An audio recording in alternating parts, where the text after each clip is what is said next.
All right, let's go down the line here with Joel Walkowski of the Walk On. And we're looking at the team futures to make the playoffs, to reach the playoffs.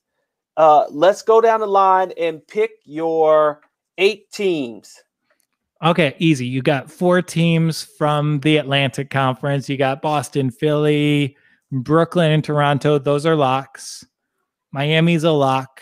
Milwaukee's a lock. You have 2 spots left.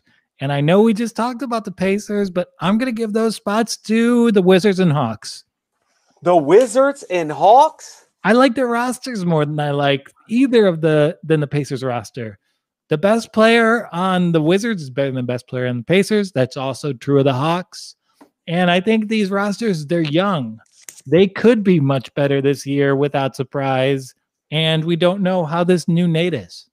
Wow, we don't know how the new Nate is.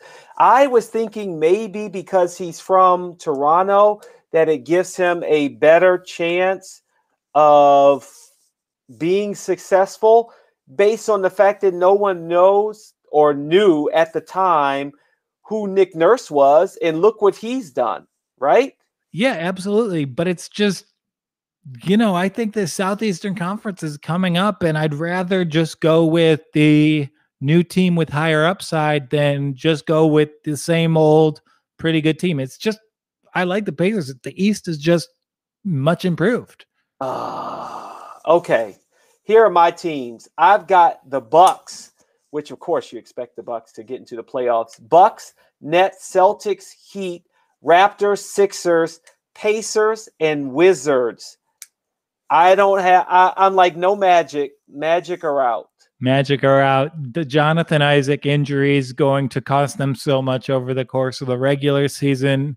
It's a tough blow for a guy who could have been Kirilenko 2.0. No. And it's tough. None of his teammates like him, so he doesn't have any visits in rehab. Poor John Isaac. He's ostracized, and, maybe you want to rehabilitate up in the Motor City. I can recommend some good churches to you, some good PR clinics for you to get your physical rehab. So, yeah, come on by. I'll sell you on the Hawks. Just watch them. There's too much shooting. It's a shame because, sorry, I had to get my charger in. Jonathan Isaac, remember we were talking about him, maybe Defensive Player of the Year? Yeah. And how talented he was. And now it's just like Orlando's back to an afterthought. I mean, they don't do a good job evaluating their own talent. They've given away Tobias Harris and Victor Oladipo in the past while wanting to build around Evan Fournier and Aaron Gordon. They picked Mo Bamba over a slew of all-stars. It's the GM. He's not doing a good job. And I think they've kind of stumbled into a really fun backcourt. Fultz and Cole Anthony, yes, please. But yeah, it's going to be a fun team that wins about 35% of their games. And maybe when all these other teams are going to the playoffs, we'll put them versus the Charlotte Hornets in a 15-game series. The other thing that makes it unfortunate is that when you look at Orlando, they're the only team, at least that I picked, that you can get them at plus 150.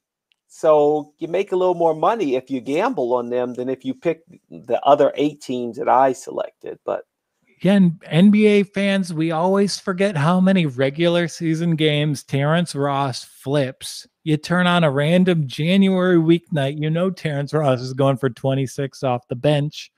So yeah, there's things to like in Orlando. But again, I think it just goes back to the East suddenly has 12 competent teams. Good for the East. Yeah. This hasn't been true since 1998. Okay, let's now look at some of the play